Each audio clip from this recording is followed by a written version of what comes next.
Hey guys, my guest tonight, Michael Cook, had an encounter with what he thought was a Sasquatch while cutting school one day. After that encounter, a few more followed, and that led to a lifelong career of researching the creature.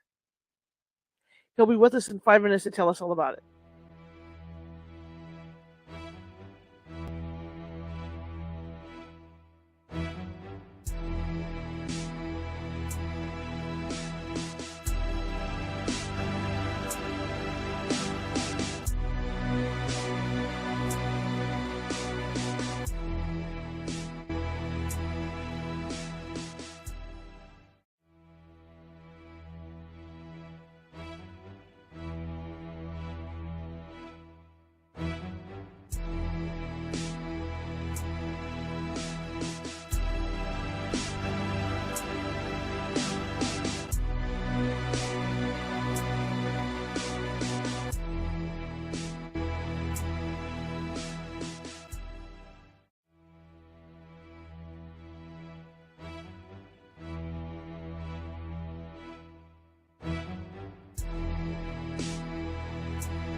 Grab your popcorn and snacks. Find a comfy spot, take a seat or lie down, and let me transport you to a place of fantasy, ghost stories, ancient legends, odd creatures, alien encounters, and other magical topics. You may even decide to join the conversation. From faraway lands to your own backyard, with a small dash of pixie dust. Turn out the lights and open your minds. The journey is about to begin. Good evening, everybody. How's everybody doing? I hope we're doing good. It's Monday. I know, the beginning of the week. Bites, doesn't it? Anyhow, it's also the beginning of October. It's spooky month. Spooky, spooky, spooky. I'm excited. I love this time of year. It starts the holidays. I am a holiday person, so, I'll be doing Christmas November 1st. So a month from now, my Christmas tree will be on the front room. It's already up anyway. I keep it up. It's kind of an honor for my mother, who passed away, and she loved Christmas and the colors, and so I always had a tree up for her, and so I'm just keeping it up now that she's not here. Anyway, I want to welcome you all. My name is Charlotte. I'll be your host for the next hour, and I also own the California Haunts Paranormal Investigation Team. We are 45 strong up and down the state of California. That means that we can get you any location that you're at that you might think you might have a paranormal problem. Also, the important thing, about what we do is that we make sure that when we do go out, that we are very thorough, and we not only look at it being paranormal, the possibility of it being paranormal, we also look at it as being logical. So we're looking at your wiring, and we're looking at all that stuff. Just a second, sorry. We're looking at the wiring, and we're looking at all that stuff, and that's because we want to put out the best. We want to do the best service for you, because if we didn't do that, it would be a disservice. Anyway, our guest tonight, Michael Cook, has had contact with Sasquatch. He's been studying Sasquatch for a while. I don't see him in the green room, so there might have been an issue. He might have gotten sick or something, and so we'll give him a few more minutes. And just an FYI, if he doesn't come in the next few minutes, but in the next 2 or 3 minutes, I'm going to go ahead and continue reading Anna Maria Manalo's book from where we left off yesterday, because we always do a read every Sunday. We do a read from her book, and this time her book is about haunted antiques, so it's really starting to heat up with ghostly appearances and stuff. And so if I don't see him in the next few minutes or get an email, then I'll figure that he got sick or something, and plans changed. Okay, but anyway, in the meantime, I can dazzle you with me and old me. If you're interested in what we have to do, because we're all over the web, if you have a case that you think would be that we could help you with, you can find us over at Facebook. You can find us over on Twitter. You can find us over on Instagram. You can find us over at TikTok. So we're everywhere. And the handle over at Facebook, it's either my name, which is Charlotte Cosa, or it's California Haunts. You can find us there. And if you happen to be watching tonight from Facebook, please hit that follow button, because we are looking for followers. We're trying to build up our presence on the international web. And Instagram, I'm Ghosty Gal. It's just real simple. GHOSTYGAL on Instagram. If you find me on TikTok, we are under California Haunts. It's all lowercase at TikTok. Got lots of TikTok stuff going on. And we're also Cal Haunts on Twitter. See, we made it real simple for you to find us. We're going to be having some events here in October, and I think you guys are going to like them. And I don't know if we're going to do them live here. If we're going to do them live via StreamYard, if we're going to go live on Facebook. I'm trying to figure out the logistics of that, but we are going to be doing some events coming up here, so I'll have some announcements. And hopefully you like the events. Ooh, my throat's really, I have allergies. My throat's kind of funky. A couple more minutes. We'll see if Mr. Cook comes on. If he doesn't, like I said, I'm going to go ahead and read the next 20 to 30 pages out of that book. I usually read for an hour, and it's I guarantee you, if you stay here, if I do have to start reading, if you stay here, you're going to enjoy this book, because this book is pretty cool. All right, I have antiques in my house. I used to be an antiquity collector. There's antiques and there's antiquities. Okay, you got antiques where people buy old furniture and things like that. Then you've got people like me that buy things from like Greece and Rome. So I'm talking antiquities, big time. And so I had my own issues with my antiquities a few years ago. So I know what the risks are getting involved with antiques. All right. If I do read, which it looks like I'm probably going to read here, what I will do is I'm going to have to search. In fact, I'm going to start doing it right now, so don't disappear. I have to get my email here, so hang on a second. Let me go get my email. So I can go pull it up because it is a PDF. So let me pull it up, and I got to get myself to the correct chapter. I'm not making faces on purpose, guys. I'm just trying to get to the correct chapter here. Pull up the email. There it is. And get this thing set up. So let me move the mic a little bit here so I can get this thing set up. Where are you? You're not going to come up for me? Really?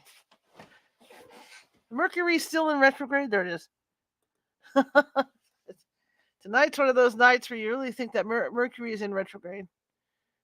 Okay, so we're in chapter 41. I am going to load us up to chapter 41 here so I can get on with it.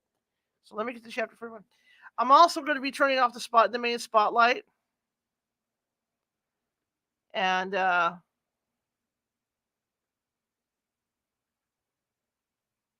we go. Okay, can I go directly to this page? Yes. Oh, I just learned something new about the PDF. Look at that. Okay.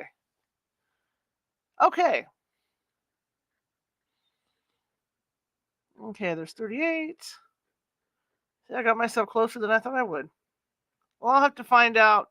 Maybe he can book another night, find out what happened with Mr. Cook. Just a heads up, too, for people that are listening right now. There we go.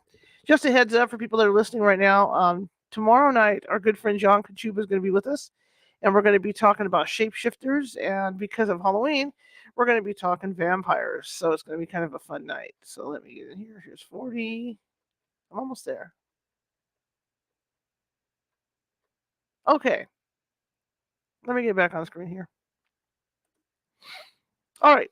So I am going to be reading, and I apologize for any inconvenience this is. I know you guys expected Sasquatch, but something went wrong. I emailed him today to confirm. I emailed him over the weekend to confirm, sent him a link to the show, and sent him a reminder today, and never got a response. So I don't know what's going on with that. So I'm going to have to figure out what's happening. Anyway, so what I'm going to be doing here is I'm going to be reading out of the book we read. It's a fascinating book about haunted heirlooms. And what's going to happen is all you're going to see me is reading. So if you are, it's called Haunted Heirlooms by Anna Maria Manalo. And what you're going to see is you're just going to see my face primarily. It's going to be in the dark. I have a big spotlight that sits over here. And so when I'm trying to read the PDF off the main screen, it kind of distracts me and kind of blurs my eyes. So I'm going to be turning off the main spotlight. So I'm going to be reading off the computer screen the PDF.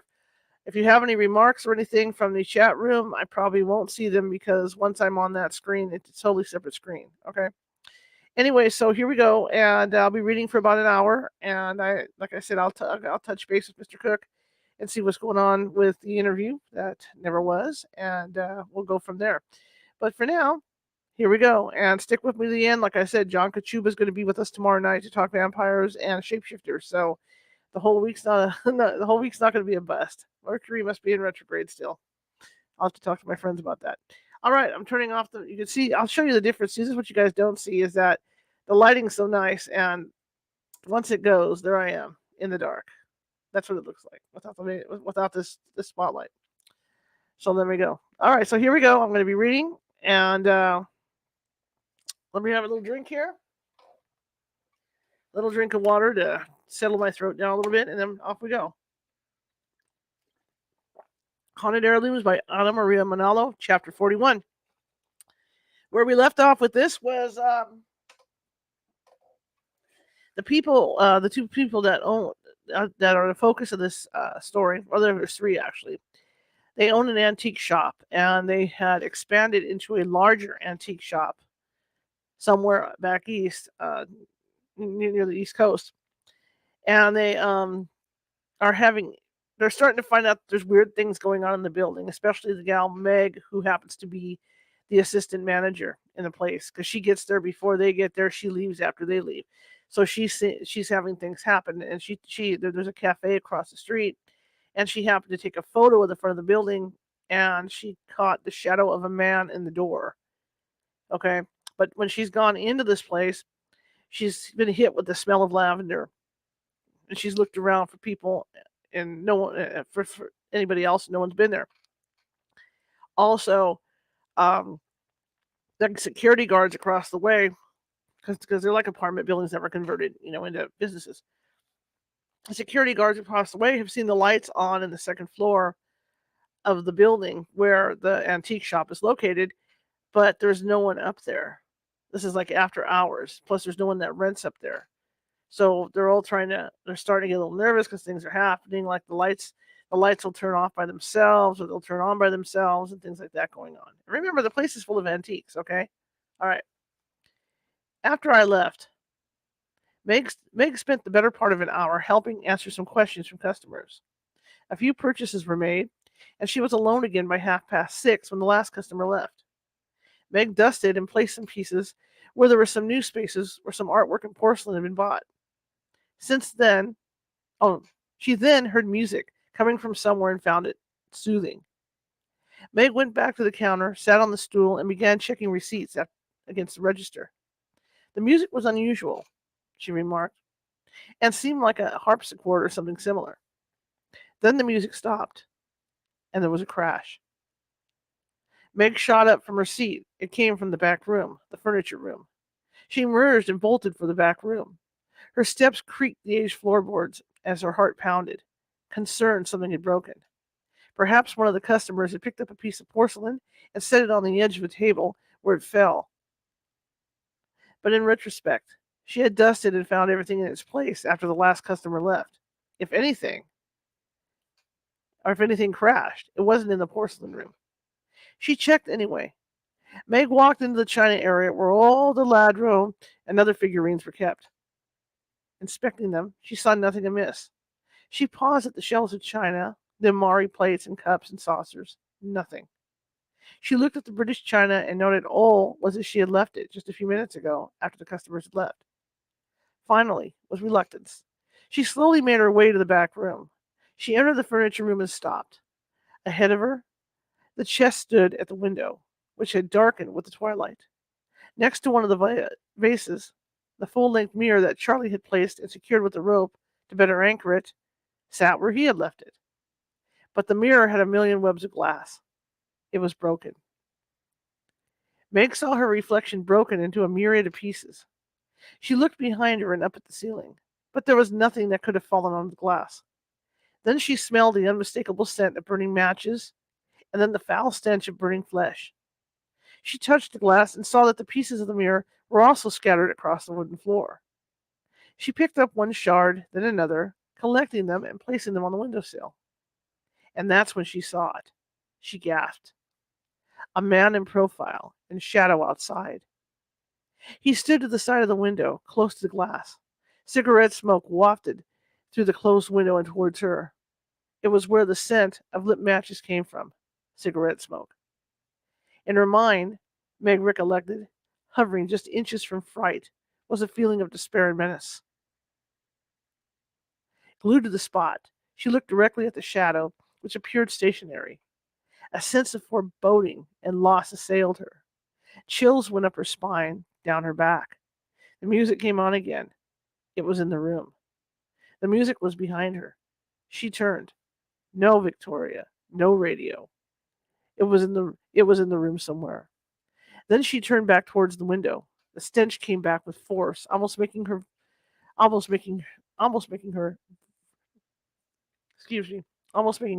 vertiginous. Time seemed to pause. Then the shadow slowly vanished right before her eyes, into the night. Meg heard a keening sound. It was coming from her own throat. Meg bolted from the room. Chapter 42. Jacques placed the phone back on its cradle, thinking. He rejoined us at the little breakfast table off the kitchen, sitting next to Meg and studying her as she sipped her tea. Outside, the dark backyard lay in wait for spring to thaw the cold air, but the chill was within us. Meg was still shivering from her retelling. I could tell she didn't want to think about returning alone the next day. I poured more tea for myself and sat quietly, a pregnant pause in the air. The police are going to send a patrol car starting tomorrow evening to check out the alley. They have someone assigned to stop and check the area at night, he offered. I'm telling you, I don't think it's a burglar, said Meg. Jacques studied Meg. You're thinking the place is haunted? Yes. Anything could have broken that glass. I leaned forward. Jacques, think for a minute. She's. The mirror probably had a fracture that we didn't see. Charlie would have seen it. I surely would have seen it too, I said. Meg looked away. I felt bad for Meg. I have to agree with Meg. Too many incidents that don't sum up. Who was that man that Meg saw in the photo? And who was the one outside the window? The cafe owner saw him too. Meg, do you think it's the same man in your picture? Jacques was trying to piece things together to see who or how many burglars. Meg pulled out her cell and looked. She showed the picture to Jacques. I looked over my husband's shoulder. Is it? I don't know. How do you not know? He turned to Meg. I glanced at Jacques, who had raised his voice. The one in the window was a shadow. A shadow? Yes. So what does that mean? I can't see if it's the same man. He was sort of in profile. Was he the same build, height, hair, what? I don't know. I wish I could. He's casing our store. Is that what you think? I ventured. Jacques shook his head in frustration. I don't know. Hun, why don't we ask the cafe gentlemen? They saw a man in a gray suit, remember? I had to offer this to palliate the two. The tension was palpable. It was getting to Jacques. Yeah, let's go now and ask, he said. I checked my watch. It's close to 10. I can call first, Meg offered. How are we going to explain this to Charlie? Jacques announced, to the room frustrated. 43.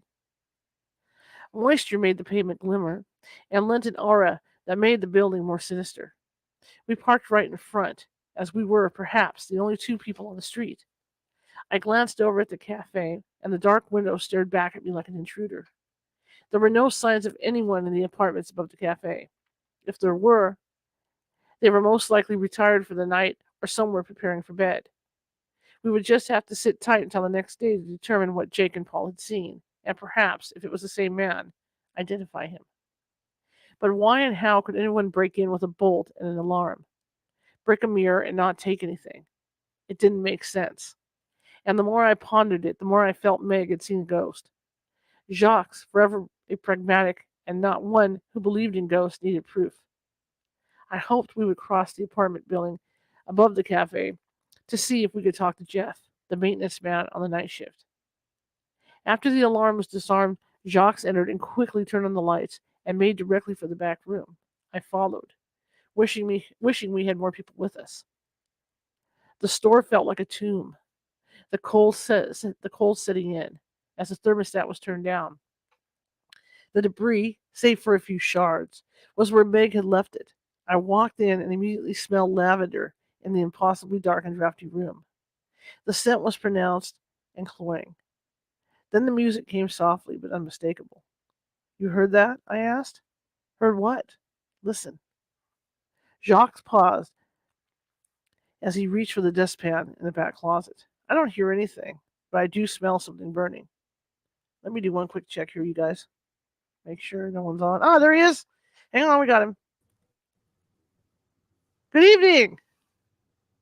Hello. How's everybody? How are you? I'm awesome. How are you all? Good. I was just killing some time. There you go. I'm sorry. I was dealing with some barbecue sauce business stuff and lost track of time. Sure, no problem. I understand. So tell me about you, sir. What do you want to know? there's Well, there's a lot. I saw that. I was reading your profile, and I saw you. You've had quite the experiences. So why don't we go back to where you had your first experience, and then we can go from there. It's probably about 20 miles from here. I had my first experience 20 years ago. Had a large bipedal hair-covered creature roll off the hill in front of me into the river. Took a wrong step, tripped, done something, and landed in the river right in front of me. I was fishing on a riverbank. Terrified me. After that, I went for a year and didn't tell nobody. So once I started telling people and everything, I joined an organization and became a field researcher for them and stayed in that position for 8 years before I went off as a solo investigator. And pretty much that's where I'm at today. The second and third visual sightings of these beings happened in 2015, and then the fourth one happened in 2018. Um, Wow. so yeah, they're very much real. In fact, I've researched out in Northern California and Montana. I've done a lot of out west stuff, but I stay mostly on the East Coast. Okay. And when you saw it the first time, what did it look like? About 8 foot tall, 400 pounds, give or take, covered in a dark brown or maybe even black coat of fur, um, round head. Uh, I didn't really look anywhere but from the chest up, Mm-hmm. so I couldn't tell you if it was male or female. But it did show signs of being a male. It was very male like in behavior. I'll say that. Um, Deep set eyes, very large, flat nose.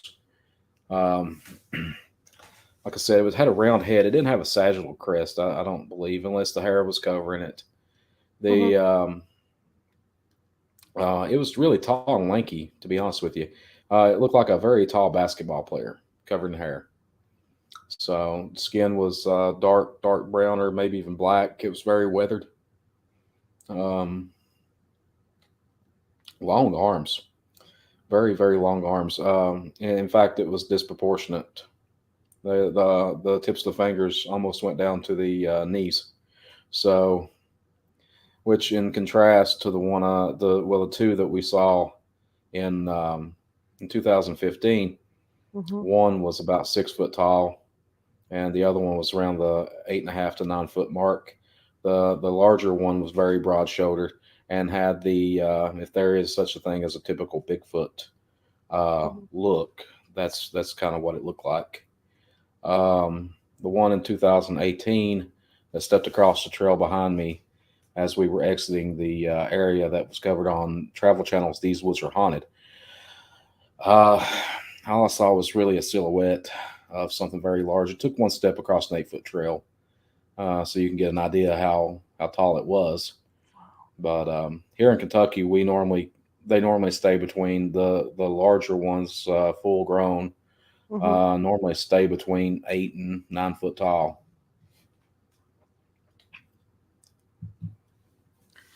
Very interesting. And when you saw it, how old were you when you had your first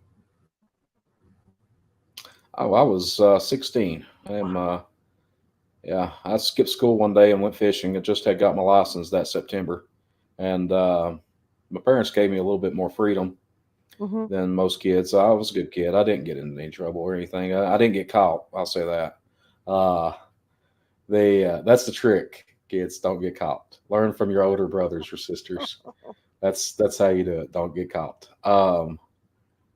But I always when I talk to events and stuff and everything, I see children out there. I say, if you skip school, you never know. You might encounter a Bigfoot.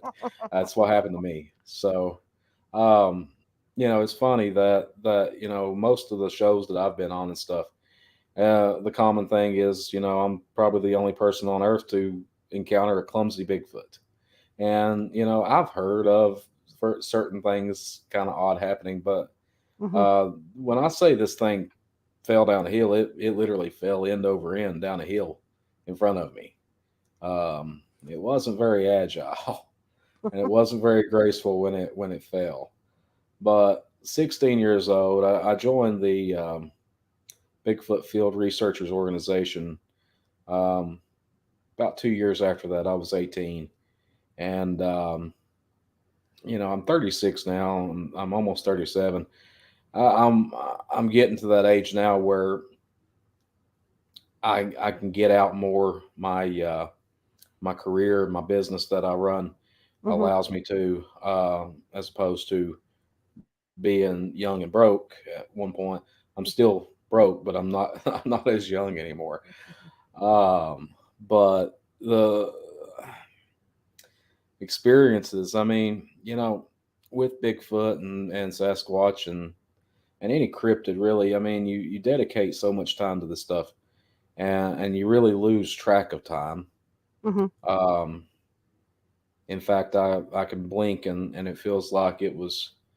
I can blink right now, and it's going to be 3 years from now. I mean, Sure. time does go fast. Um, but do I feel like I've wasted 20 years? And I feel like I'm closer now to finding my answers. Um, I surely don't believe that I've wasted 20 years. Hmm. If I had to do it all over again, I would. I wouldn't skip a beat. I would go and do it again. Um, Bigfoot research and and all this stuff has opened up so many doors and networking and friendships. One of my one of my best friends. I'm actually speaking at an event this weekend in Northern Virginia around Wires Cave, Virginia, at a Bigfoot event run by one of my best friends, Daniel Benoit, with the ECBRO. And I'm Daniel and I. We run pretty close together. We're spending this weekend together, and then we're spending next weekend together in South Carolina at a Bigfoot festival. We're both appearing at. But with Bigfoot, and I think you probably contacted me after you heard me on Coast to Coast. Yes. And that was probably the highlight of my Bigfoot career. Um, that was a once in a lifetime thing that I Mhm. never thought that I would be sought out to talk about my research and experiences with, or on, and TV and stuff like that. I mean, I had it out with a guy yesterday, and he was talking about.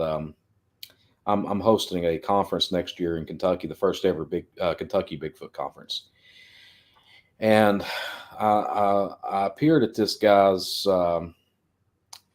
his festival a few weeks ago in East Tennessee, and he wanted me back next year and everything. And he coined me and a couple others as quote unquote celebrities, Mhm. and the the fact of the matter is I am not a I'm not a celebrity. And I told him, I said, and I come back. He said, do you hire any celebrities? Are you going to hire any celebrities for your conference? And I said, what do you mean? And he said, well, for a draw. I said, it's a Bigfoot conference. They should be coming. The celebrity is Bigfoot. Um, and the fact of the matter is that if you have to have a draw, it's not a conference. It's a convention. Right. If you have celebrities, it's like a Comic Con. Right. Um, and he come back and he said these three words, and he said, "You are a celebrity."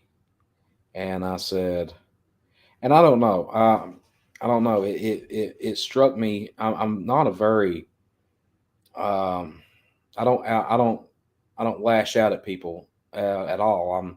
I'm very docile. I'm a very very easygoing person. Um, but it struck a nerve, and when it did, I come back on him and I said, "Hold up. I am a cryptozoological researcher that focuses on the creature known as Bigfoot. Hmm. I'm not a celebrity. I've been on TV, I've been on films, I've been on movies, documentaries, countless podcast radio shows, the biggest radio show on earth. Um, and but I'm sorely not a celebrity Hmm. in any manner of speaking. I am a normal person. I work a normal job. I I do this. I have a very I have a very average life for people who wouldn't believe that I do. I have a very average life. I just have a very weird hobby, and or some deem it as weird. Um, but I am not, nor will I ever be a celebrity. Celebrities are people you have to babysit, you have to treat like children, you have to pay a lot of money for. I'm not one of those. And it really irks me when people classify me as that. I had this kid back in June. I was speaking at this conference, and where my table was, he was placed right beside of me with his table. He was selling um, like Bigfoot T-shirts or something. I don't know. And all day long, I tried to strike a conversation up with him, and I couldn't. He wouldn't. And I finally asked his girlfriend. I said, what, I don't know what I done to your boyfriend. She said, he's scared to death of you. And I said, what do you mean? She just said, oh, he's terrified of you. He's watched you on TV. He's listened to this. He's followed you for years. And to him, you're intimidating. And I'm like, well, I need to do something. So I grabbed him and I walked outside and I said, we got to talk, man. I said, I'm just a normal guy. I have a normal job. I put my shoes and boots on one foot at a time. And I told him, I said, why are you scared? And he goes, well, and to him, it was like I was famous. And I said, I'm infamous probably, but not famous. uh, but it's people like that, I like talking to, but whenever somebody classifies me as something I'm not, I have a hard time with it. And I've done podcasts in the past that have taken stuff I say out of context. Right. And that's another thing. And I'll correct people every time when they take stuff out of context on me. I was doing this podcast one time, and it was pre-recorded, and unbeknownst to me, I didn't know they edited it. And they asked me about the Patterson Gimlin film, and I said, I gave my 2 cents. I said, if I said, in my opinion, I think that it was very real. I've been right there where it happened at. I've stood on the banks of Bluff Creek and where Roger and Bob both stood. In my opinion, if it were to be faked, let's just and I said it like this. I said, for hypothetical purposes, let's say it was faked, and the logistics of it would be a nightmare to try to get a 300 or 400 pound suit, another person up that far in the river. Now, those who've never been to Bluff Creek, it's very, very far off the beaten path. So 2 weeks later, I start getting these hate mails. I mean, just emails, one after another, and telling me that I was bashing Bob Gimlin and this and that. And this after the fact that I had spent a weekend with Bob at a conference. So I was on my way home and I listened to this podcast, and there was no time did they ever play that hypothetically speaking, if it were to be faked, let's just say for all intents and purposes, it was faked. It came right out and they said, what do you think about the Patterson Gimlin film? And I said, on the recording, it said, oh, it was faked. And this is, they got a 300-pound suit up the rear. And man, it destroyed some stuff for me. And I had to seek legal action. And then they had to backtrack and replay the whole thing. And I don't even think that podcast is even around. Maybe I'm the one who actually put it off the map. But I got a bunch of apologies and stuff like that after the fact. But, when we done the TV show, These Woods Are Haunted on Travel Channel, that was an experience. And then, we all agree, all three of us agree that 95% of that show, I mean, it was dead on accurate. Right. But, there was 5% of it that was accurate still, but it was kind of beefed up a little bit. And we expected that from a TV show. I never would have expected something like that from a podcast. So, I'll watch what I say, and, I don't watch what I say. I watch how I say things now. Right. I'm a very outspoken person. I will tell you my opinion no matter what. And I'm rambling, so you need to ask me some questions. Yeah. I don't do good with the rambles anymore. I'll just ramble on and on. Just to let you know, we're live. It's all good. I don't do any weird editing or anything like that. The first sighting you had, you were cutting class. Did you tell your father about the sighting, or did you just keep it to yourself and your friends? A year after, I got home that day, and I had full intentions of telling him what I'd saw, and I had a fear that he was going to call me crazy or tell me I was lying. And I knew what I saw, and I still know what I saw. And about a year after afterwards, him and I were in the living room and we were watching TV. I was reading a magazine or something, or a book or something. I don't know what I was doing, Mhm. but we Mhm. were watching Unsolved Mysteries.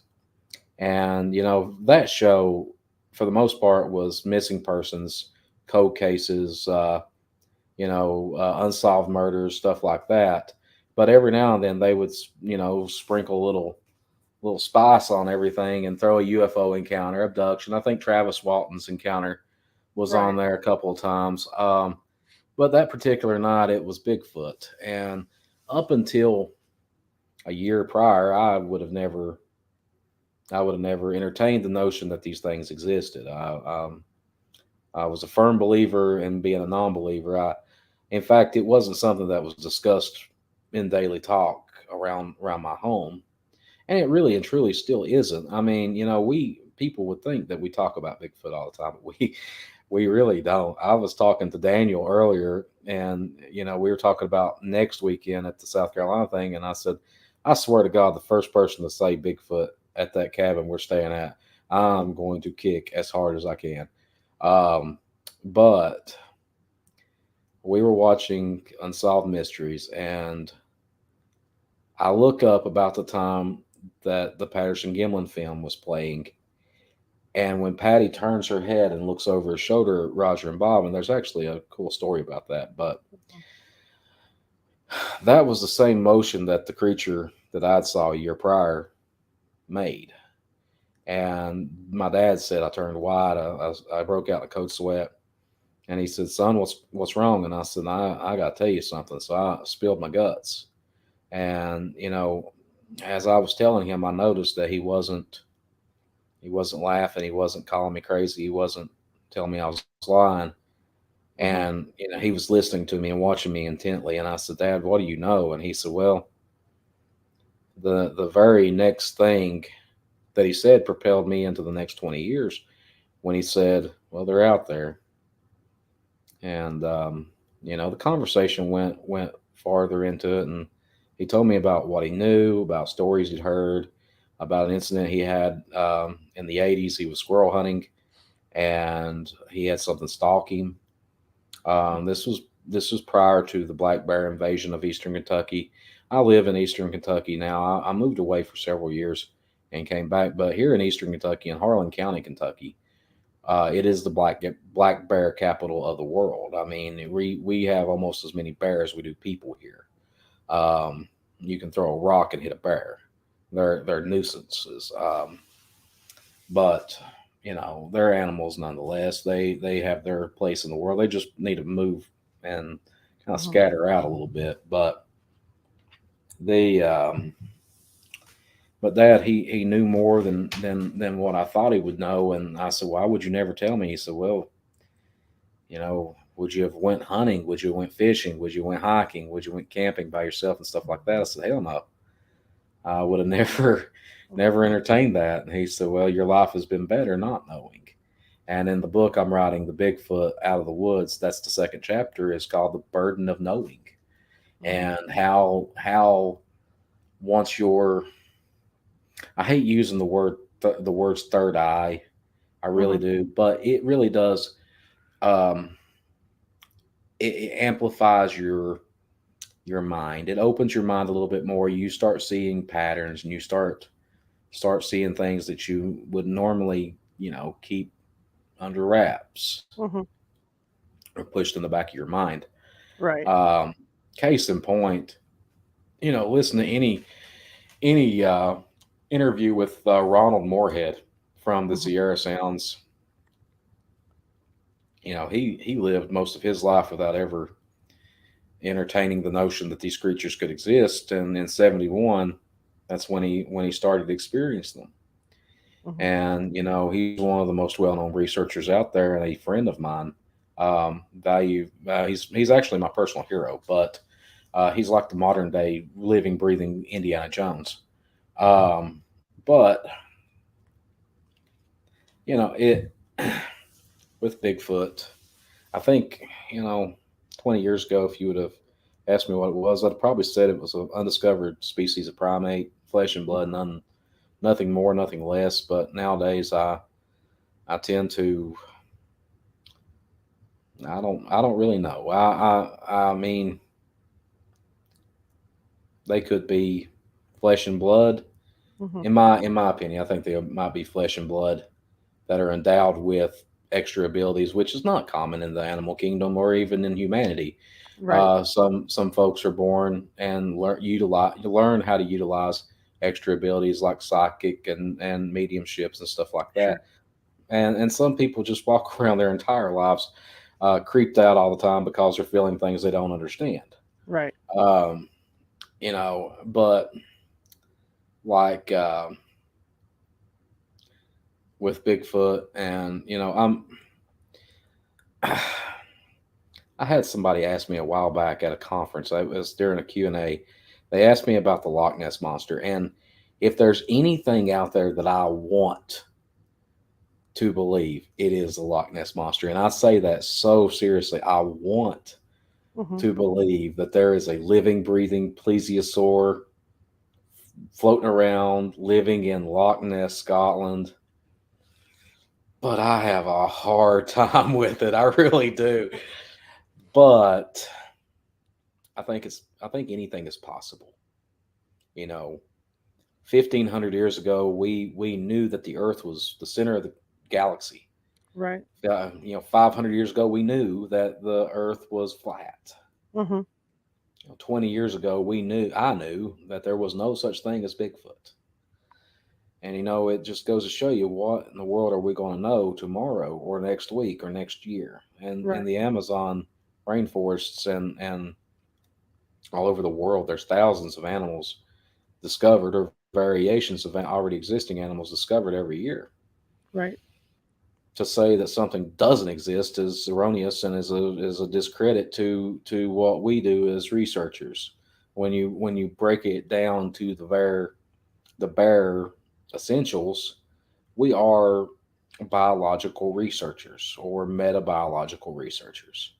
Hmm. Um, we have we have weird theories, we have weird experiences, but for the most part, Bigfoot researchers like myself, our research stems from encounters that we had to have personally before believing. The seeing is believing um, deal, and I'm one of those people. I'm still one of those people. I don't discount anything, but I have to see stuff to truly believe in it. And you know, I, there's a lot of things out there that I don't believe in.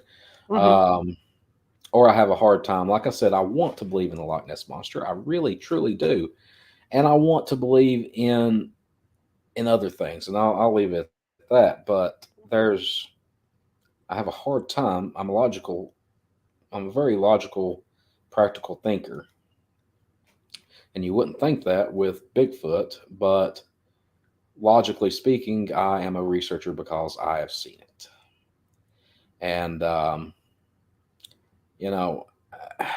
You live in one of the hottest states on earth for Bigfoot activity. I mean, California is. We were in Bluff Creek. Researcher and myself, we went to Bluff Creek in 2018, and it was crazy. We had all kinds of stuff happen. We were there for 2 weeks though. Um, I don't know, but I'm looking over at the comments over here, and I see Thunderbird. Yeah. Uh, Marissa. So Thunderbird back in 2000 and I want to think it was 2014.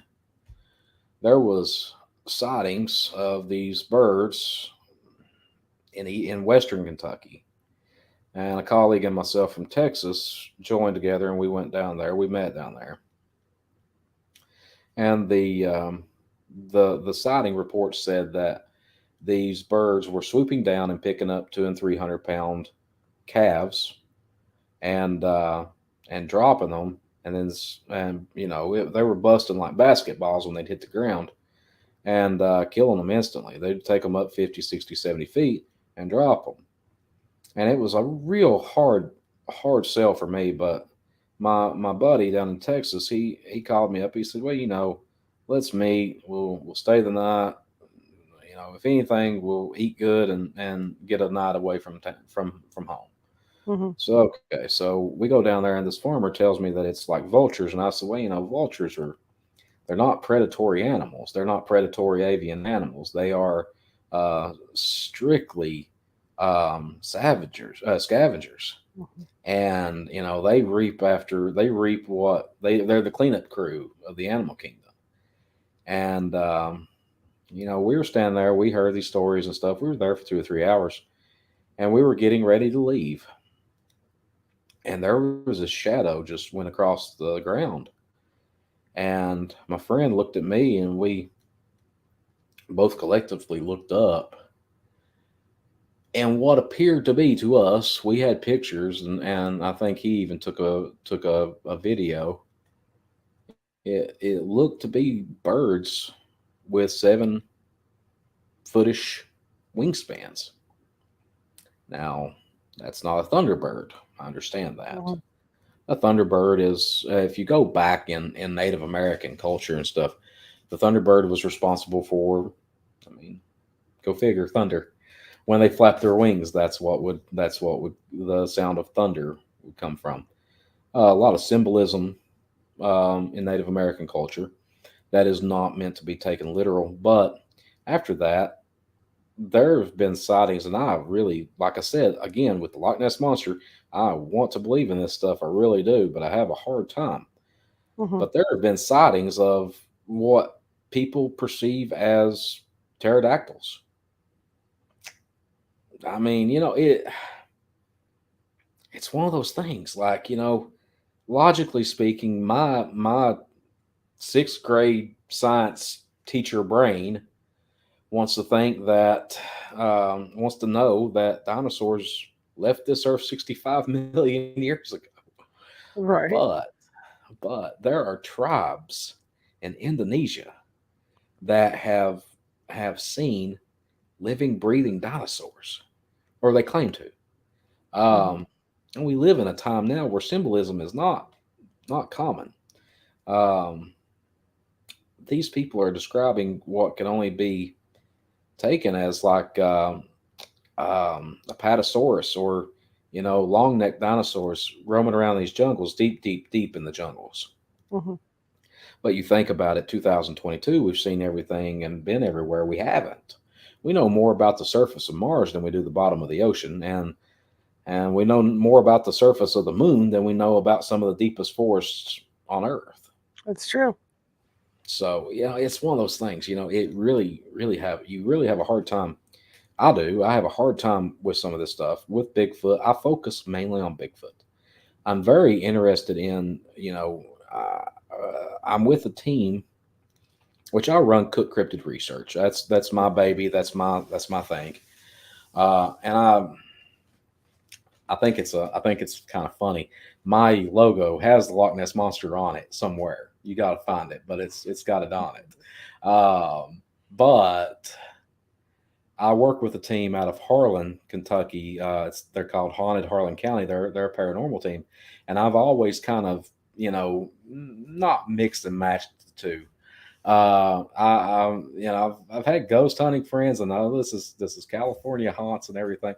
I had Right. a, That's fine. I had some crazy stuff happen to me one time at a haunted house, and it was just one of those things where I'm like, you know what, why not?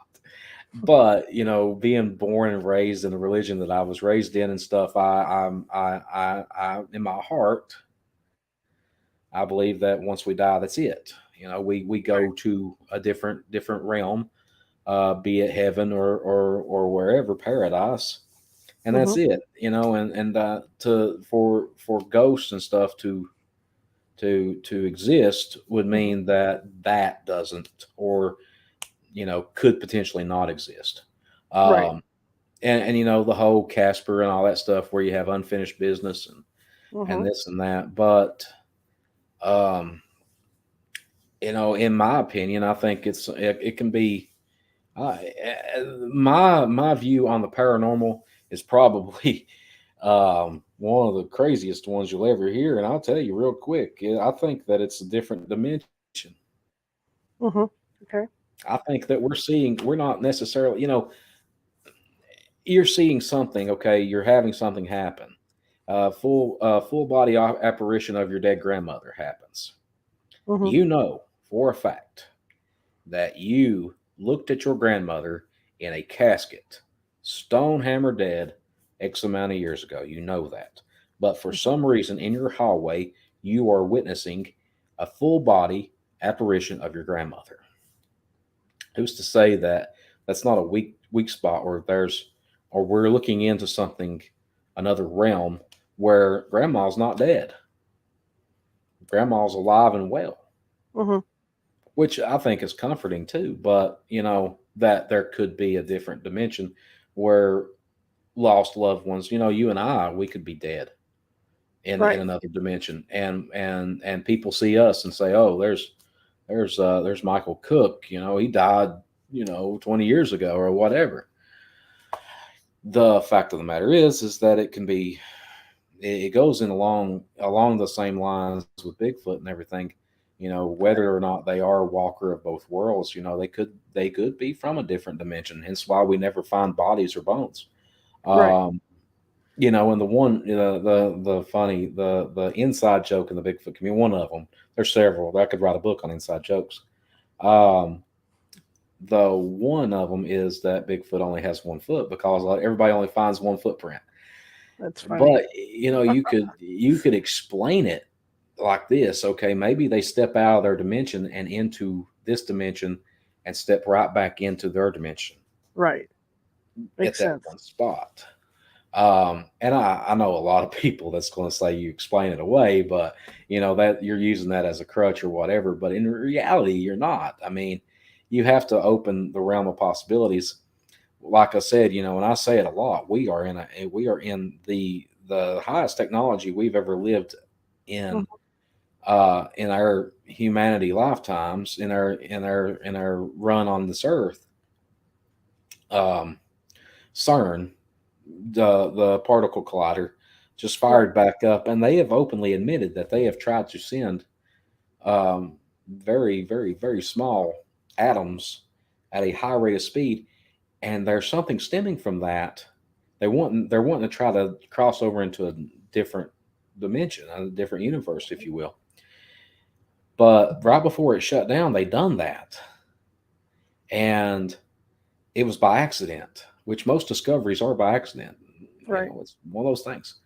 Um, they sent atoms at a high rate of speed, and all of a sudden, two or three of them disappeared for just seconds for us, but they reappeared, and they were changed in some way or shape or form.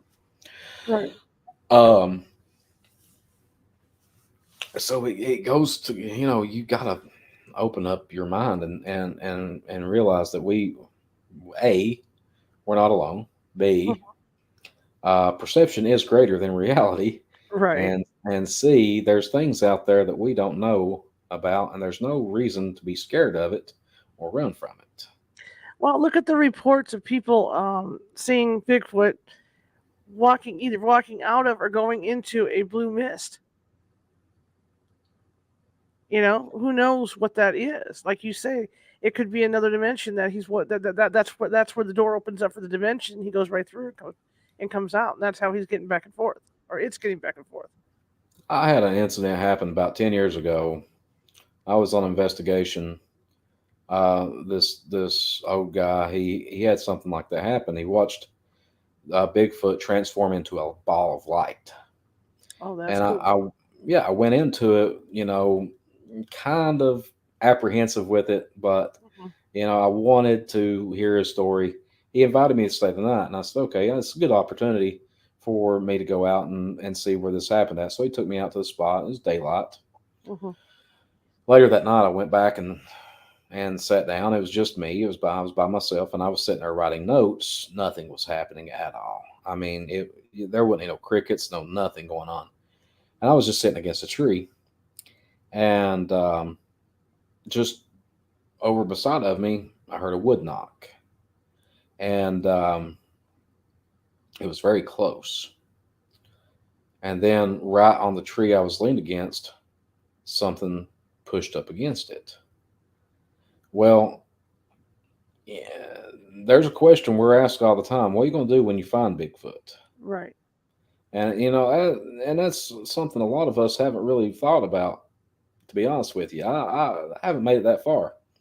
Mhm. Um, but I was terrified. I was frozen, and right here in my right ear, I feel something breathe.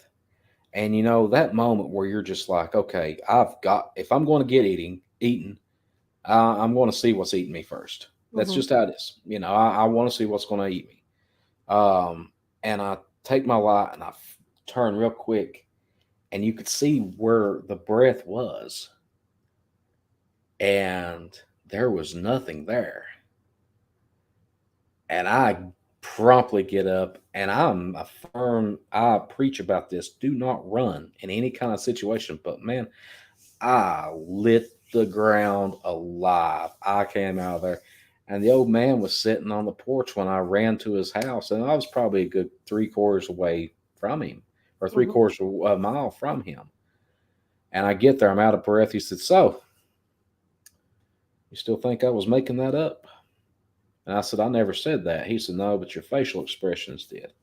And you wanted to go and have your own experience. So how did that turn out? And I said, "Man, what was that?" And he said, "Well, you're the expert. Tell me." And that was the catalyst for me transitioning over to this could be metabiological creatures. This could be metaphysical Right. or metabiologic, and it's one of those things where we don't really know what we're dealing with. And some people, it's just like paranormal paranormally speaking, Right. there are some people that go out seeking demons. They're demonologists, and they go out and Right. they hunt these. And I mean, I there's literally hundreds of movies, thousands of books.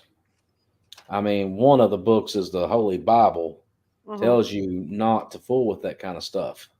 Right. I mean, don't go, rattling the cages of hell, and Right. then be surprised when you get possessed. I mean, that's nuts to me. I'll sit Right. around with somebody's dead grandma all night, but when it comes down to demons and pure evil, that's I don't want any part of that. And with us, you got to see that side of people whenever they say, "Hey, you're going out in search of 8 foot tall, 400 pound. Let's just, for all intents and purposes, a primate. Mhm. Gorillas have killed people. Let's put it, give it a few more feet, a few more 100 pounds, and you're going out into a potentially that's like going out and researching grizzly bears. Don't be surprised when you get eaten.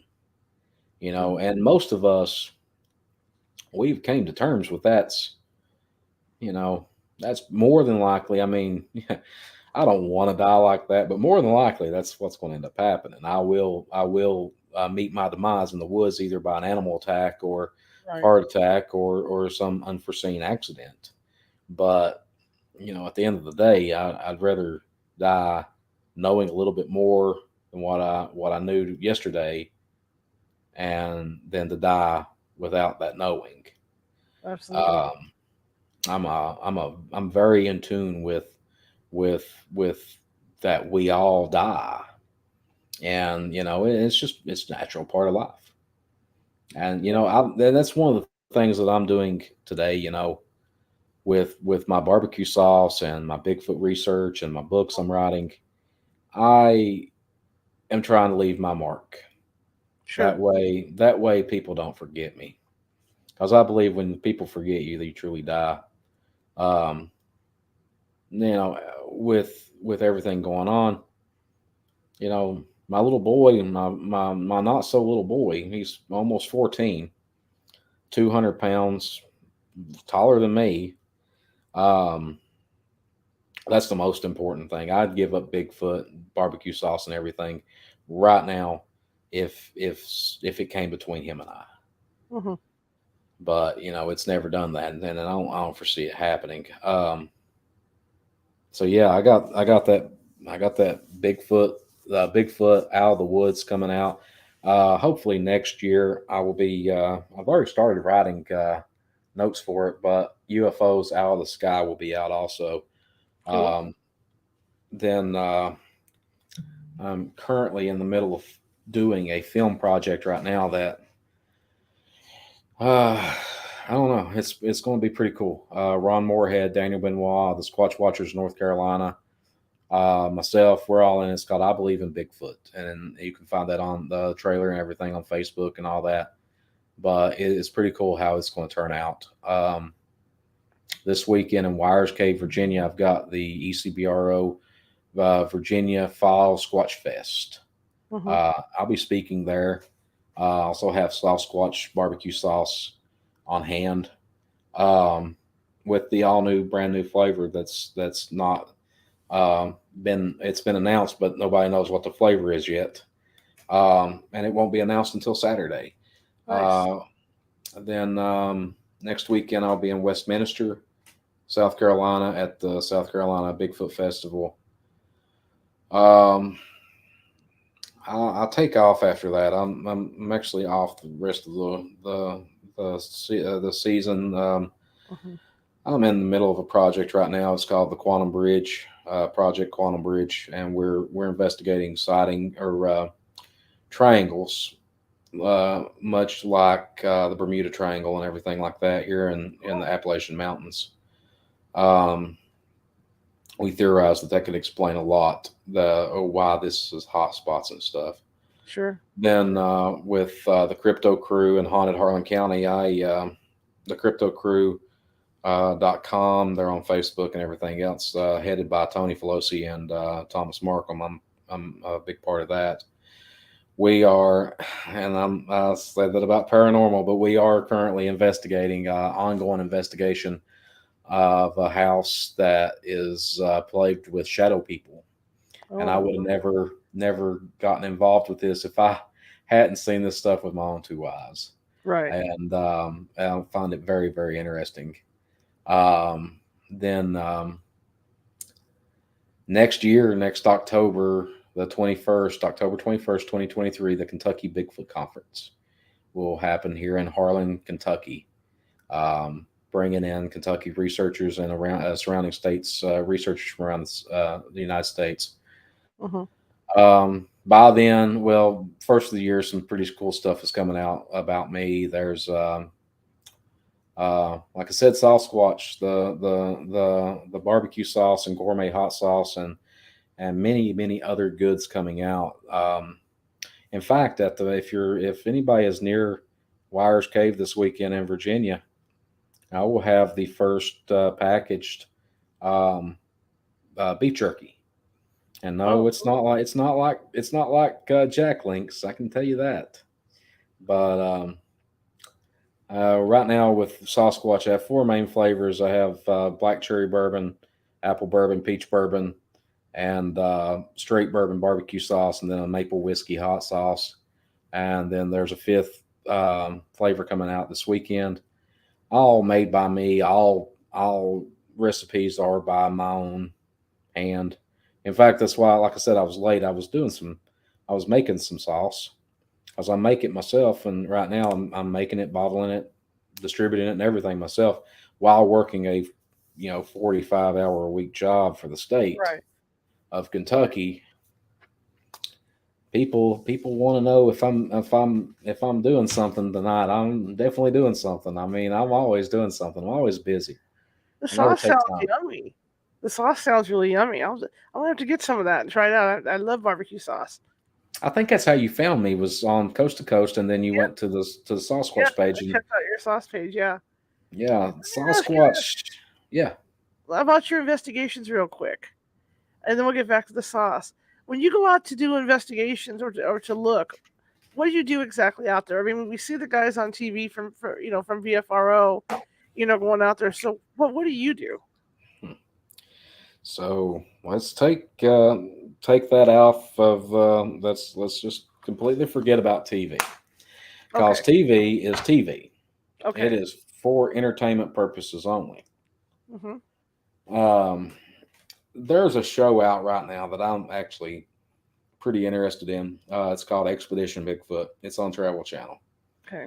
and I believe if any TV show is going to find definitive proof or answers, it's going to be that show. And the researchers on it are very, you got a primatologist, you got former military, you got to be a Bigfoot researcher for X amount of years. That's heading this show. Um, for me, sometimes less is more. So Hmm. we go to a location. I have a research area that we go to. We have habituated the area. Well, I feel like the creatures know us. I feel like they do know us. Hmm. Um, they interact with us. So when we go out, we go to a certain area, we build a campfire, and we sit there and we talk. That's about it. I mean, there's there. I mean, you know, I'll slap a tree every now and then. I'll knock on a tree, or I'll do a whoop, or would um, a call or something like that, just to try to see if I can amp them up. Every now and then it works. For the most part, I think the Bigfoot are looking at me like I'm stupid, and they know that I can sit there and have stuff happen to me. Right. Um, 2 weeks ago, this past weekend, I took a picture of a campfire. We were researching, and I took a picture of the campfire, and in the fire, you could see a face. You could see clear face. It wasn't pareidolia. It Wow. was. You could see the bridge of a nose. You could see a mouth. You could see eyes and everything. Um, and people have, it's over on my YouTube channel, by the way. I have a YouTube channel called Cryptid Research, and there's a link to it on Sasquatch.com, and that's SOSSSQUATCH.com. But like I said, go to YouTube and check it out. It's Cryptid Research. Hmm. It's the last video posted. It's very interesting. It's the pictures on the very end, so you have to watch the whole video or fast forward to it. But watch the whole video. It's pretty cool. I think we've done pretty well. Um, a lot of paranormal stuff goes on up there, even though I try to stay away from it. You can't stay away from it up there. There's a lot of Native American history up there, and but when we research, if I go out and investigate like a sighting, Hmm. um, I'll go out and talk to the witness. I'll write everything down. I record the interview if they agree to be recorded. I don't put my phone on record and do it without nobody knowing. In fact, that's illegal. So you can't do that without people knowing. Um, but you go out, talk to them, go see where they had the sighting at, and you can pretty much, you know, weed them out pretty quick if they've actually had a sighting of a Bigfoot or if they've seen something else. Right. More, might have been a bear, might have been a bear, and I always have to ask the people like, "Hey, are you 100% sure that this wasn't a bear?" Hmm. And normally they'll either say, "Well, maybe." Hmm. They kind of jump the gun, or they'll be adamant with me and say, "No, absolutely, hell no, that was a bear, that was a Bigfoot. I know what I saw." Uh, I don't do a whole lot of sighting reports anymore. I'm mainly I used to I got like 17,000 sighting reports or 1,700 sighting reports under my belt that I've actually investigated personally. But I got out of that and went back into field research, boots Sure. on the ground stuff. That's what I like to do. As far as like, if somebody goes out wanting to look for Bigfoot, don't. Now, if you're going to watch what you do, don't start something you can't really finish. And what I mean by that is I see a lot of people, new researchers out there wanting to do gifting and stuff like that. Folks, let me tell you, you could get into some dangerous situations very quick, and not even in your for yourself, for others. If you leave food, the saying is a fed bear is a dead bear. Right. A fed Bigfoot could be a potentially dead Bigfoot. We don't want to see that happen, even though to science. We will have to produce a body one day. Um, I won't be the person to pull that trigger. Mm-hmm. Um, but be careful. Don't take food products out. And it goes to known wildlife. I mean, for the most part, most places have bear. Mm-hmm. You could attract a bear in, and you could get in a very bad situation very quick, or you could attract a Bigfoot in Right. and start this gifting and stuff. And then once somebody comes along and doesn't have a gift for this creature, Right. then what's going to happen? I mean, it's one of those things. And also, don't go out just whooping and knocking on trees like a flipping moron. I mean, it's fun to do, every now and then, but you don't, unless you know what you're saying. Okay, so case in point, you're not going to go to Russia and know no Russian Right. and stand on the top of the Kremlin speaking gibberish, thinking you're speaking Russian, and you're not going to do that. You're going to get shot. Same thing in the woods. Don't go out there screaming and whooping and going on. You don't know what you're saying to them. Worst case scenario, you're saying that you're a female and a male hears you and love is in the air. And then, that's one of those stories when your buddies say, well, did you find Bigfoot? And you're like, shut up. Don't want to talk about it. You got Bigfoot in a court of law and you're sitting there pointing to a dog where this Bigfoot touched you at. I mean, it's not a good situation at all. But don't put yourself in any kind of situation. I don't. I mean, to me, I don't put myself. To others, I probably do. Well, I always wonder about that. Like when you see them do that stuff on TV, and you're thinking, being the ghost hunter that I am, my first thought is, you don't even know what's communicating with you out there, and banging those trees. It could be some dude out there with a big shotgun or something, and here you're banging on trees and making noises. One of my biggest peeves for TV shows, and it's on ghost hunting shows, it's on Bigfoot hunting shows. They'll be in like, oh, we're in the most haunted place on earth. Okay, cool. And then all of a sudden they'll hear something and they'll go, what was that? Or they'll be in the most Bigfoot active place on earth and they'll hear something. They'll go, well, what was that? Well, what the hell are you here for? Yeah. I mean, that's like, for those who've watched the TV show Travel Channel, Kenny, he looked at me and he goes, yeah, this was probably on, I can't remember. It's been so long since I watched that show. But in real life, and the actual incident happened, Kenny goes, what was that? And I said, Kenny, that was what we're here for. That was a Bigfoot. And poor guy, man, he went all the hell on me. He fell to pieces on me pretty quick, but he had good reason to. We got in a very dangerous situation. Right. But if you're out there and you knock on a tree and something knocks back, don't look at the camera and go, what was that? I mean, well, what was it? um, and it's like the ghost hunter shows. I swear to God, they will not put a camera right here facing Right. that way. They won't do it. They will not do it. And you always have this idiot that's been I don't know. Yeah, I'm a demonologist or some shit like that. And he goes, I'm looking at a full body apparition. Does the camera point at the full body apparition? No, No. the camera is pointed at him. No, don't do that. Yeah. Point the camera at the full bodied apparition. I want Right. to see this.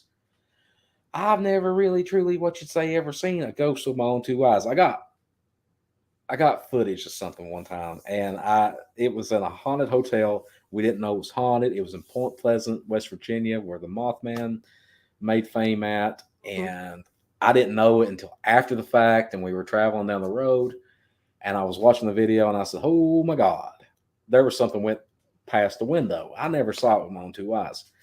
I've had something strange happen, paranormal wise. I got pushed down into a chair one night in a very haunted location. Mhm. But TV shows, Right. Right. I mean, it's you got at some point you got to sit there and go, you got to get out of here. Come on, man. I mean, and then you get the ones that are really pretty far out there, and you hear, we got an EVP last night, and then you hear something go, get out, but it sounds just like the cameraman. Yeah. I mean, some people are pretty naive. I'm not. I am to an extent. I'm really naive when it comes to women, but uh, I really am. I'm horrible. But the when it comes to TV shows, I don't watch a whole lot of TV. I watch like Game of Thrones. House of Dragons. I am into that show pretty hard and heavy right now. Then watch Expedition Bigfoot, and I watch these shows like Alone, Right. Mountain Men, and stuff like that. The show Alone, I know one of the producers for that show, and he was telling me a while back. And when I say I know him, I actually grew up with him. He made his way into Hollywood and all that stuff. But he was telling me that there have been incidences during that show where they have Bigfoot activity, but they can't show it because it is not a show for that. Huh. And if they show stuff like that, then they could potentially lose sponsorships and stuff like that. So they have to cut it. One of the winners, I'm not like friends with him, but I'm cordial. I can say hi. I got his phone number.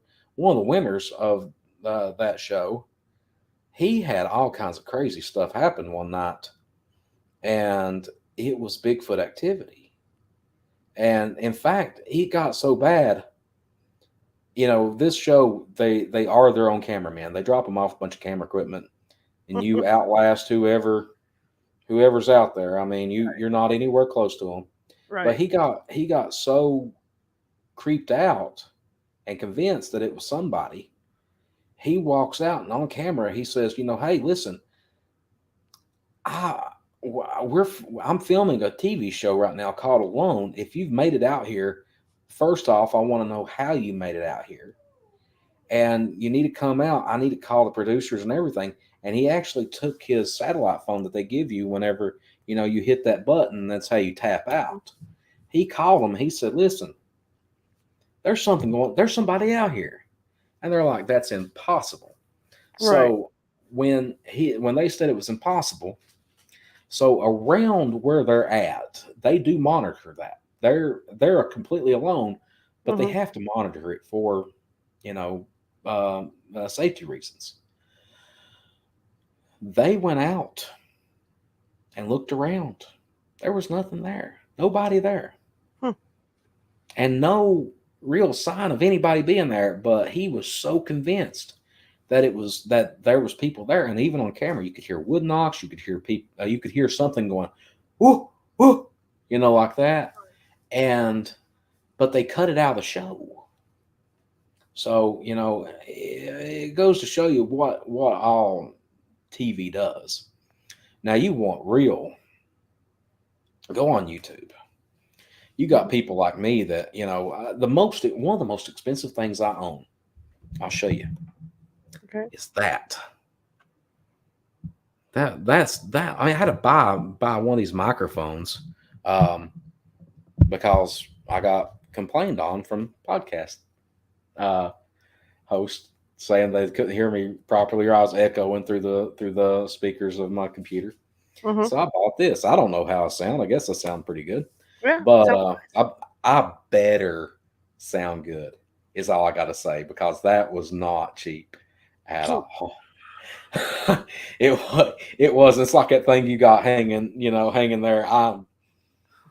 You're good. I'm good. I'm not. I looked at those. I'm good. I'm not going to do that. I'm actually getting ready to start a podcast, and it's going to be kind of like this right here.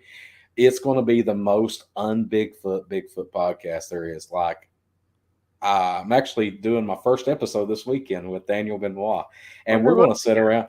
We're going to talk about football and baseball and There you food and Bigfoot.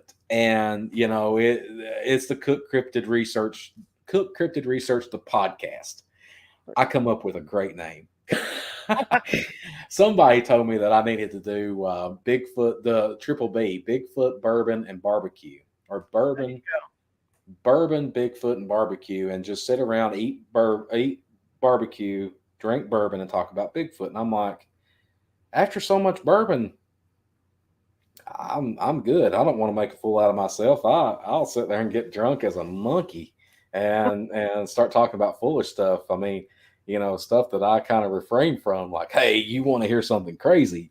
So I believe that Bigfoot is an interdimensional being that can absorb into the trees and use the trees as networks, and it gets all craziness, and uh but it's one of those things where people have asked me for years to do this, and I've been very, very, very against it, Right. because there is literally, and no offense to you, and I don't mean this offense to you by no means, there's a podcast for everything. Right. Everything. I mean, get on Apple Music podcast, just type in podcast on Google. And I guarantee you there is a podcast for fingernail clippings somewhere. Absolutely. I have a shuffle on my on Amazon, and I was in Knoxville, Tennessee, a few weeks ago, and I was driving, and it shuffles podcast episodes, and there was this one, and I swear to God, and I had to listen to the whole thing, because once I figured out what it was, I was like, I'm weird, but come on, it was a foot fetish podcast. And I was like, this is disgustingly funny. Like, I am the worst person to put in any kind of situation like that. Um, it just doesn't turn out well. I'll laugh at every kink anybody has. It's funny. Everybody's got their kink though. But that foot fetish, man. Yeah, God bless y'all. If anybody listening, if you do you do you, buddy. You do you. I'm I'm good. I hate feet. I don't like feet, and it's funny that I don't like feet, and I actually researched a thing literally called Bigfoot. Um, yeah, but it's ironic, really. It's Right. the irony of being human. Um, but I hate feet. Feet disgust me. Um, I'm a very non-political person, also. Like, when it comes to politics, ooh, I will shut you down so quick, and if you don't leave me alone, I will make you feel like the biggest idiot out there, because I'm not a pessimist. I'm not an optimist. I'm a realist. I'm not a Republican. I'm not a Democrat. I am a straight up, the government does not care. Mm-hmm. Um, but the last 2 years, whew,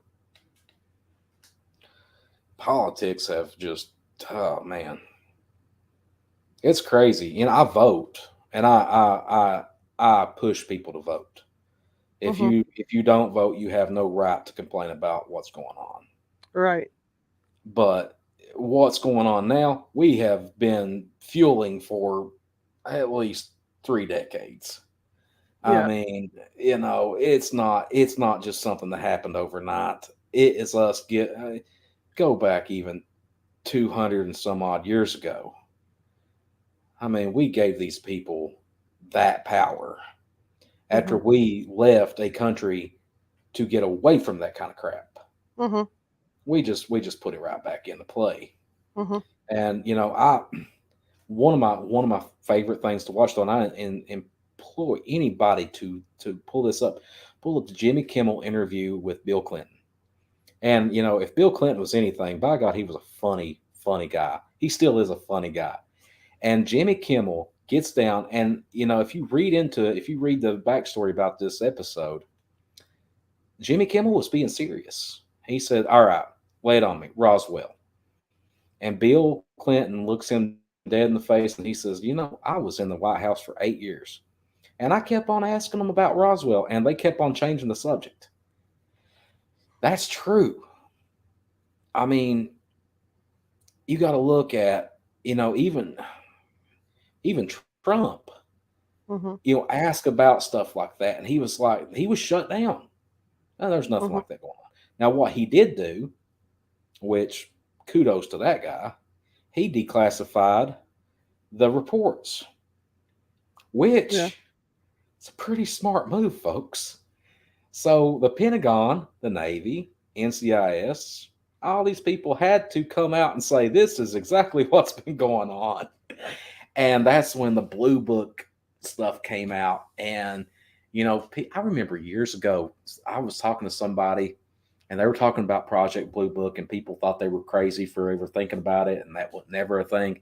And now look, 20 years later, Project Blue Book was an actual factual thing that the government put on, the Air Force put on, to seriously investigate UFO sightings and strange events. I mean, if you don't believe in UFOs, pull up the naval videos. And here's what gets me. Like I said, I'm not political, so I'm going to say this. Right. So our enemies, Russia, China, Iran, North Korea. So we'd say, okay, it could be one of our enemies. Right.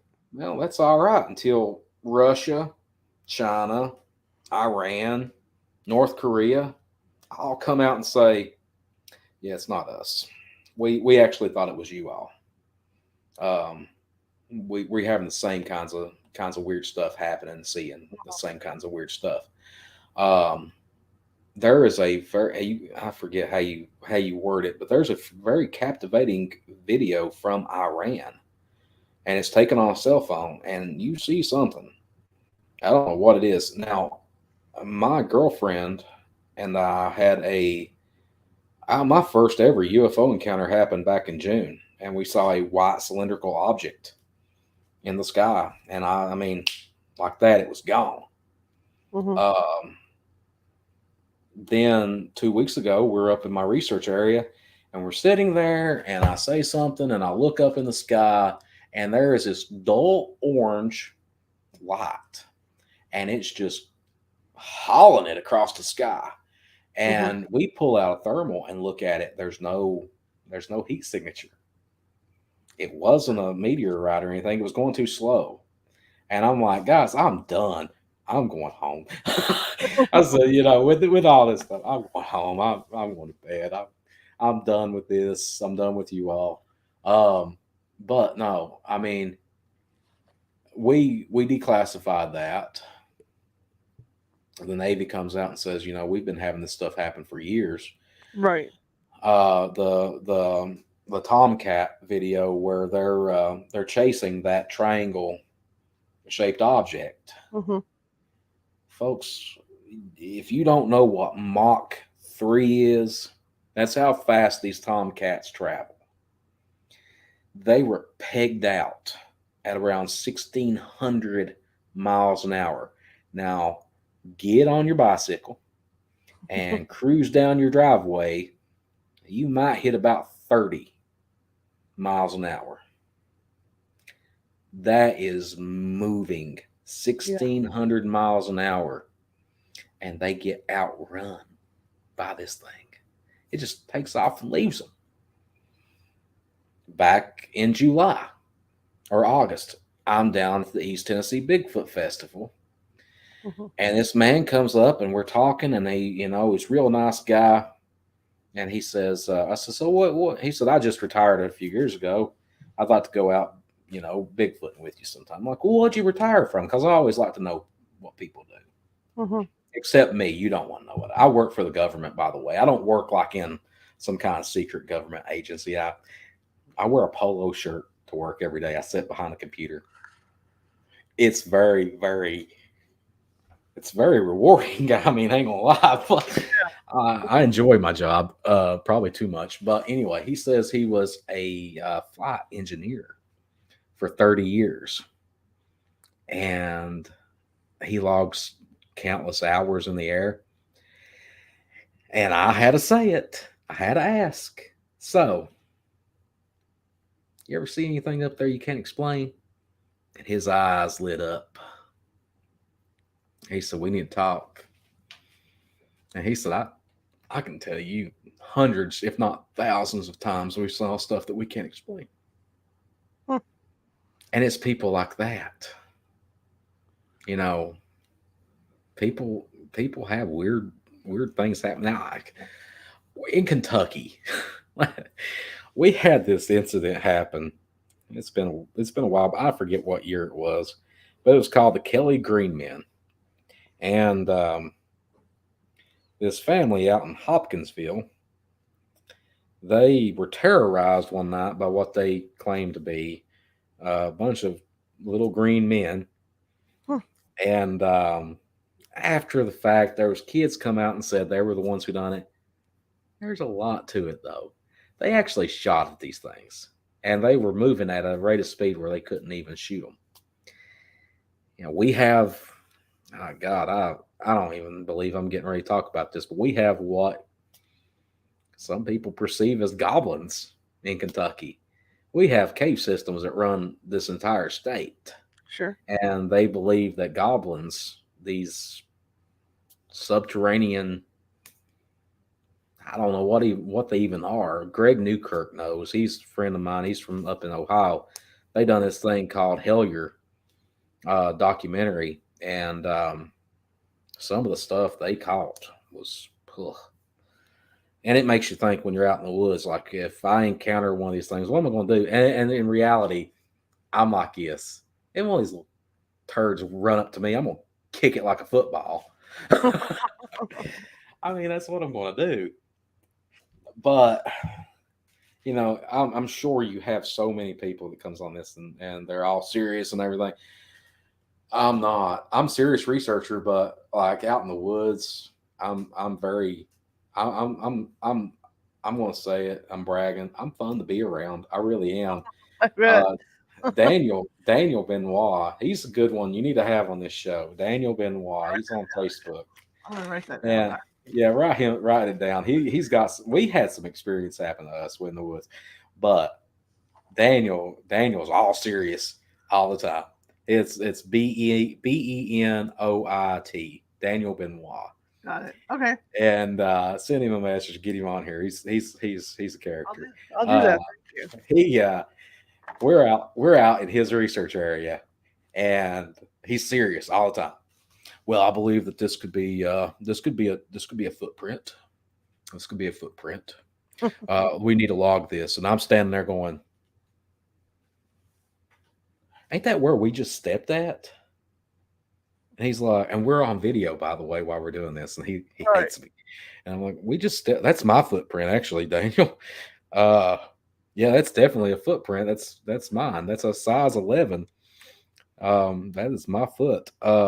Let's do something else. So we're walking down this road, and again, we're filming this, and this road, it's got a sign on it, and I stop and I went, oh my God. You see that? See that right there's a sign.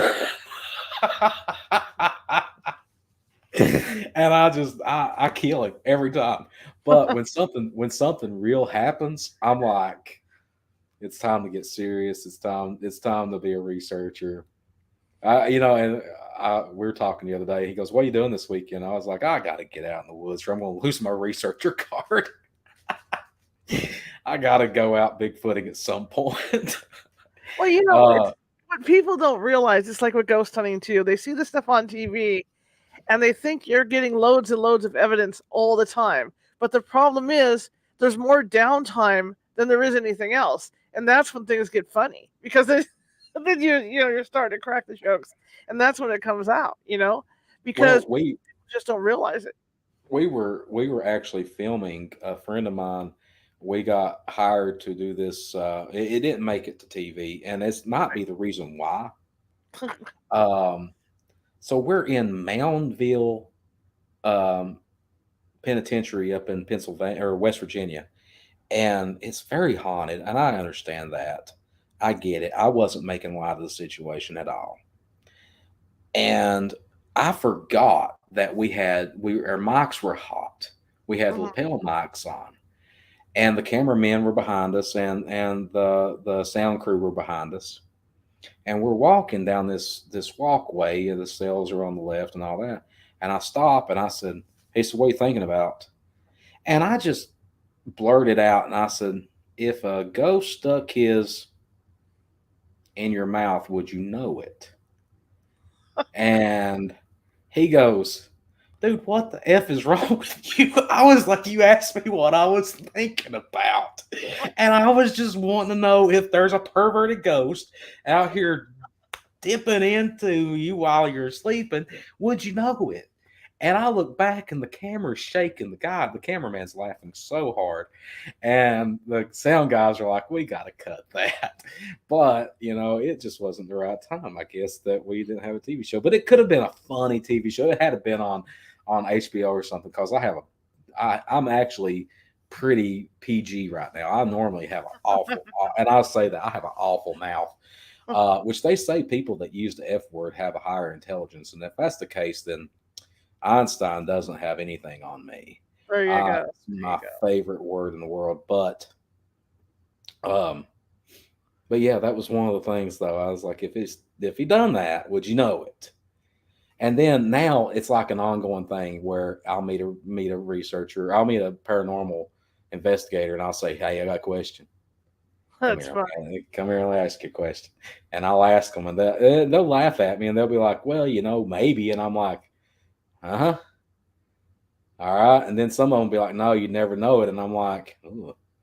And then sure enough, I die, and I become a ghost, and then I meet another ghost in the afterlife, and he's like, "Hey, guy, I know you."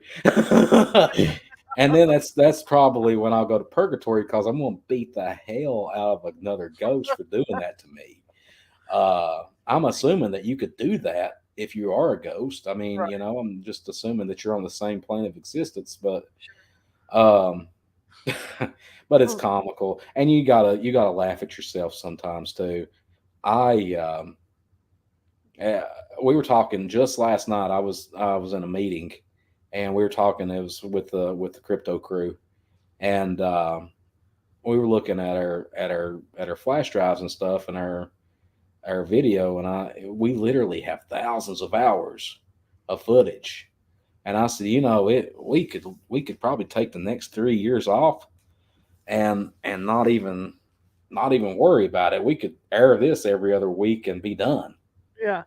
I mean, just but that's disingenuous, and I'm not that. So everything that you see on YouTube or wherever is going to be genuine stuff, and it's comical. I try to make people laugh, and it don't always work. I mean, it is what it is. I'm corny as it gets, but um, and you gotta, like I said, you gotta laugh at yourself. You're out in the woods, middle of the night, you and two other friends, and you pick up a stick and you smack it against the tree, and it Mhm. cracks and it echoes, and you follow it up with a whoop, and then you stop, and I'll start laughing like, what are we doing? Really, I mean, what are we doing? I mean, this is from an outsider looking in. We are nuts. Yeah. We are nuts. I mean, there is something seriously wrong with us. I mean, beyond the fact that we believe in this stuff, we're out here trying to coax it in. Yeah. And like I said, I've never made it that far to what's going to happen when one walks out and says, "Hey, I'm here." I mean, what are you going to do now, big guy?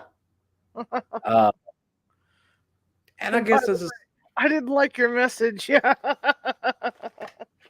Yeah, yeah. Your message was actually 8675309. My name is Jenny, and we're gonna have some fun, big guy.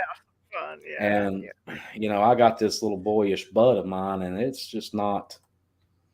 I wouldn't last in prison a day. I sure ain't gonna last in the forest being Bigfoot's lover. Right. Right. Um, but there's a thin. I mean, insanity. we were talking about this a while back too. Insanity. The literal definition of insanity is doing the same thing over and over again and expecting a different result every time. And we do that. Well, this ain't working. Let's try it again. And we do it again and nothing works. And then somehow we get action, but Repetition. repetition. It's habituation.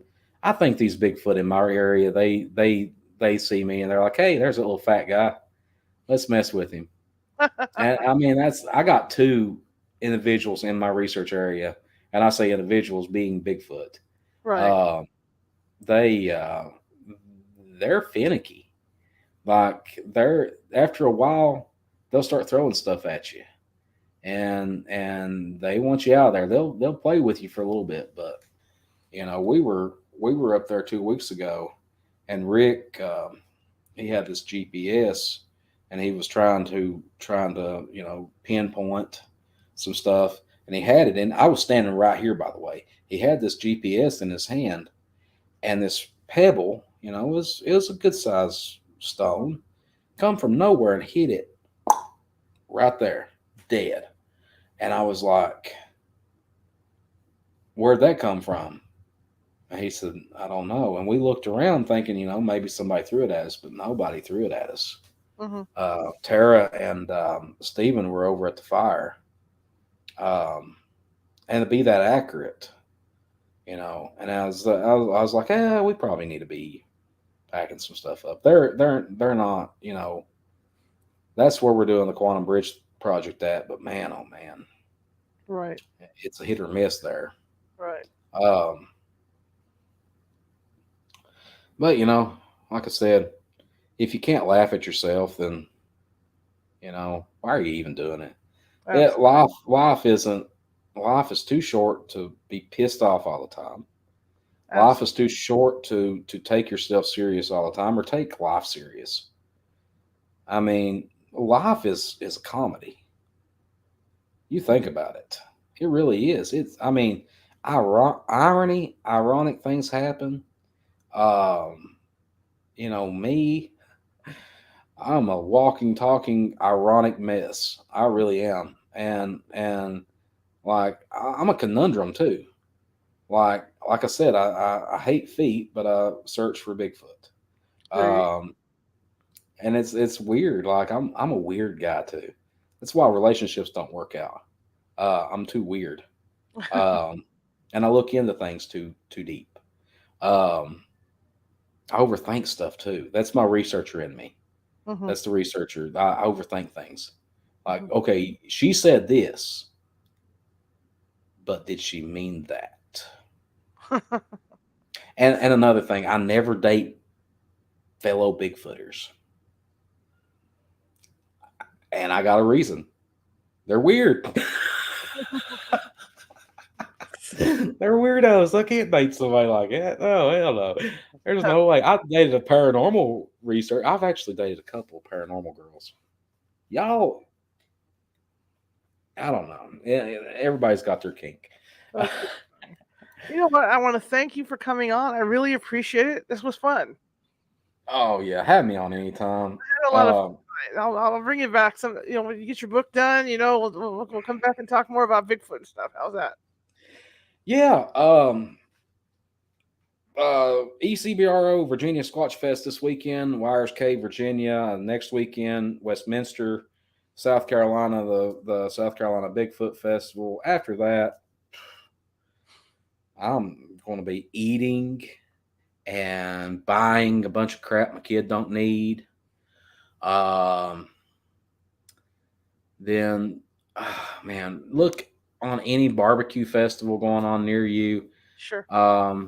I will be there next year. We're hitting every barbecue festival, every barbecue event there is to push Sasquatch on to the level it deserves. New beef jerky coming out this weekend at the ECBRO Virginia Squatch Fest. I've actually got it marinating right now, and when I get off here and close this down, I'm going in there to put that on the dehydrator and start making it. But Cook Cryptid Research and Sasquatch is found on TikTok. Okay. And Facebook. Cook Cryptid Research is on YouTube. And go to Sasquatch.com. That's SOSSSQUATCH.com. For the Solstice Boss, throw something on the grill. My name is Michael Cook. Okay. Well, I'm going to go over to TikTok and follow you over there as soon as we get done here. Okay. I got a couple of funny videos. All right. There you go. All right. No. I'll definitely be in contact later at a later time to have you on again. How's that sound? That works for me. And if anybody wants to contact me too, just go on Facebook. And it's, let's see, I can do this. All right. It's right there. It is exactly like this right here. Michael W. Cook on Facebook. Shoot me a friend request. If it takes me a couple of days, then whatever. I'm a busy person. Gotcha. It is what it is. I got you. All right, Michael. Have a good evening, okay? Get some rest. Okay. Bye-bye. Bye-bye. All right, guys. That was real fun. A lot of fun talking with him. I like his personality. That's why I'm going to have him come on again. Tomorrow night, 6:30 p.m., our old friend John Kachuba is going to be with us. We're going to be talking about the Thunderbird, shapeshifters, and of course, because it's Halloween time, vampires. So we're going to be talking about that with him. I want to thank everybody. It started off kind of weird, but I mean, we made up for it, right? Right? I made up. I stayed on extra for you guys. And yeah, we're looking forward to starting October and getting all kinds of really cool guests on and stuff. Anyway, I want to thank you all for coming tonight. And if you like what you saw or heard, follow me on Facebook. You can follow California Haunts on Facebook, or you can just follow me on Facebook. So check that out, especially if you're watching from the California Haunts Ghostly Events page. You could hit that follow button. Same thing goes for YouTube, like he was trying to do with the finger somewhere down here. I think it's somewhere on this side. Yeah, that side. There's a little ghost with the Sherlock Holmes hat on and the magnifying glass. And if you hit that, that'll subscribe you to our videos. We have more than 450 videos over there just waiting for you to take a look at. And they're all different topics, not only paranormal, but other stuff as well. So I think there's something for everybody. But I want to thank you all for coming. If you like the show, share it with 5 people. If you hated the show, share it with 5 of your enemies. I like to get even with people, but I mean, no, I don't. Don't take it that way. We are equal opportunity here at California Haunts Radio, and we're just trying to get the word out about our little show, and I think we're doing pretty good. And I have you guys to thank. All right, there's that little ticker at the bottom, and the reason why is because we do not take any money to investigate or anything like that. So I own the whole thing, and what happens is if something breaks or bills come up like the internet bill to do the show, things like that comes out of my pocket, and I'm a freelance journalist, so you have an idea how my stuff goes, and I could use a little help every once in a while. And if you could help me do that, I'd appreciate it. That's to keep everything on the air. It all goes back to California Haunts for whatever the group needs and the show and whatever. And that's paypal.me at California Haunts. Or if you're uncomfortable with PayPal, there's Venmo, and then type in California Haunts. Anyway, I want to say goodnight, and you guys have your stuff to do. It's 8:18 on the West Coast, and that makes it late on the East Coast. So you guys get into bed, and whatever you're going to do tonight. I still have to have dinner. So I'm going to let you go. Have a good evening. See ya.